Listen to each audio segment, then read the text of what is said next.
I'm here with Bianca, and you're already laughing. Are you nervous? Kind of. Yeah. We're here to do the world's hottest gummy bear challenge. How do you feel? I see that your water bottle is already open. Are you anticipating? Yeah. Did you look up well, I wasn't nervous at first, but Lynn was made me nervous. She looked up things. She's like, "Oh yeah, it's spicy." I was like, "Oh." So here's all right. We need to have a poll then. Do you think it's gonna be cinnamon spicy or like taco spicy? I think we like taco spicy, but not like that. Not that bad. Okay, I'm nervous. I like spicy stuff, but not this kind of spicy stuff. Not like crazy spicy. All this packaging for what? Wait, you get a sticker. Wait, no, you don't. Oh, don't forget to hashtag it. Little nitro challenge. I'm nervous. We don't need these.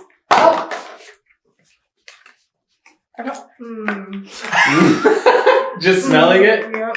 I don't want to eat the whole thing. You have to eat the whole thing. I can't tell who's shaking more. It smells gross. It doesn't smell good. It doesn't. Can I smell it? She just licked it. It's so hot. She just licked it. Okay, ready? Just go. You got on to count of three. Do we go 1, 2, 3 in the mouth or on 3 in the mouth? Can I spit it out? No, you just got to do it. Just do There's it. a trash can over there if you have to. I don't think. Ready? On 3 in the mouth. Ready? Go. 1, 2, 3. I'm not. I already know him. It is not cinnamon spicy. It's so nasty. Put it out. Keep going. It doesn't taste good. It's just gross. It's not hot. It's just disgusting. Mine's hot. Mine's really hot. Make me sweat. I don't know, maybe. Did It's not.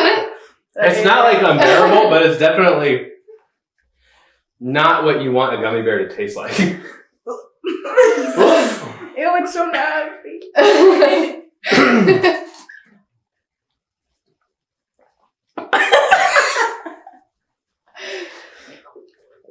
It's spicier than I thought it would be. Mm-hmm. A lot spicier than I thought it would be.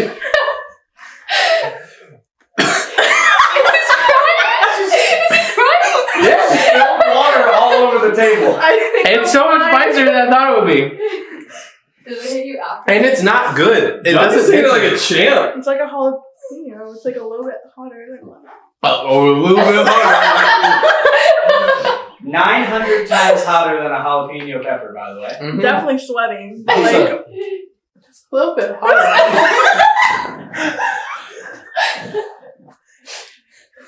Just a little bit hotter than a jalapeno. How are you not dying?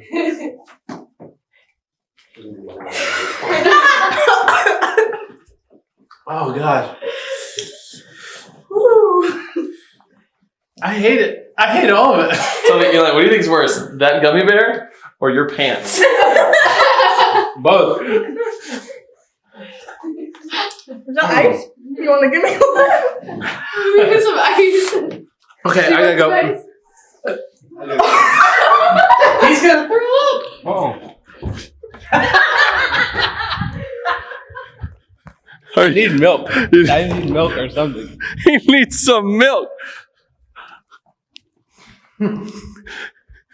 Oh my gosh, that's so spicy.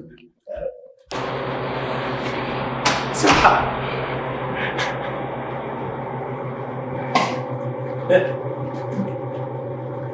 I hate it. Did you just take a coffee creamer? Yeah. That's a good idea, actually. Mm.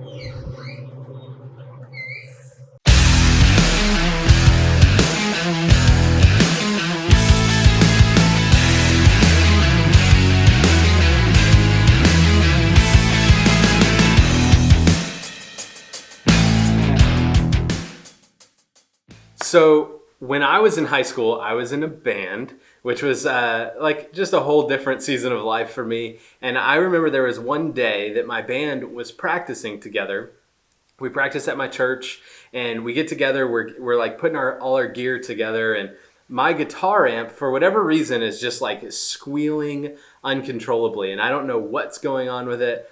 And our drummer, who is a close friend of mine, gets up from the drums. He walks up and perfectly like well-intentioned tries to help out.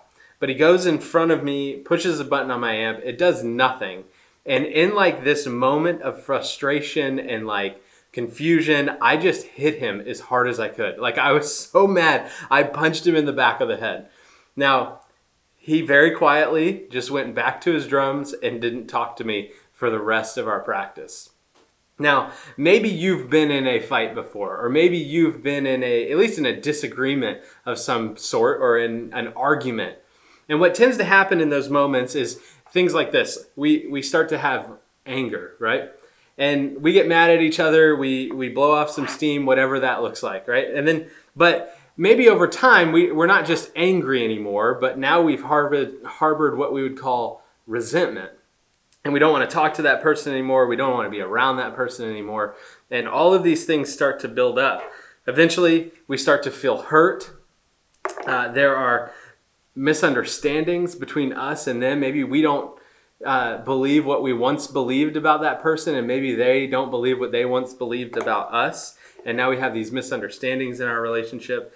Maybe even later on, it leads to jealousy because we're still upset and they seem to have moved on with life, and we get jealous of that fact. And then you may even get to a point where it's like, okay, I know that I need to do something about this, but I don't know how to approach the situation anymore. And that tends to lead to anxiety. And all of these things in a relationship build up something that looks a lot like this. We have this wall that now stands between us and them. And really what it is a wall between us and forgiveness of that person, or us and reconciliation of that relationship.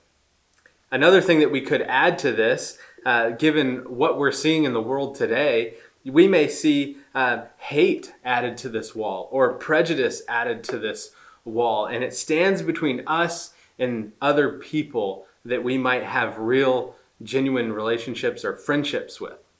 Now, in the book of Ephesians, I'm going to summarize this, but I would encourage you and challenge every one of you, after you watch this video, go look through Ephesians chapter 2, verses 1 through 18.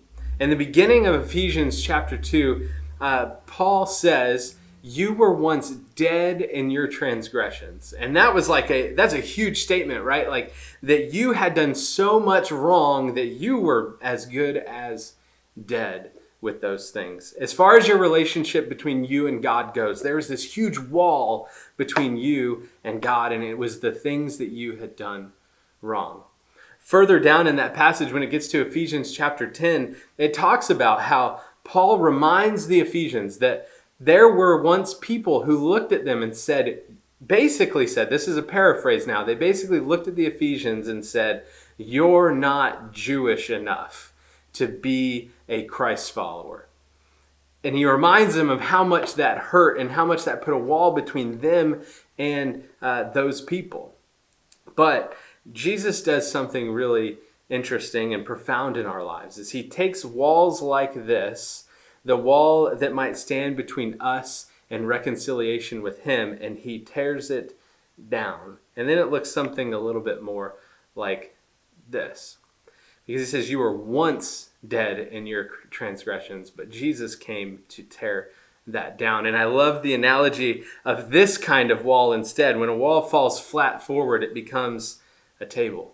And a table is something that is a lot more, is a much better illustration of what Jesus has done for us. Because in a table, you can have a conversation with somebody. You can invite other people in around a table. You can talk through some of the anxieties and misunderstandings and hurts and frustrations and anger that you have with somebody around a table. At the end of that band practice, me and my friend sat down at a table and we talked it out. I explained to him that I was just frustrated and angry. I wasn't mad at him. I was mad at the situation, and he was gracious enough to forgive me in that moment. So I want to encourage you guys. I want to challenge you guys this week. If you have people in your life that you have anger, resentment, misunderstandings with, I want to encourage you to do for them what God has already done for you. Invite them around a table, have a conversation, and tear down some of these walls. That's all I've got for you this week. We love you. We're praying for you. Can't wait to get back to youth group on September 16th to be together on a Wednesday night. But until then, keep looking out for more YouTube videos like this every Wednesday at 6 p.m.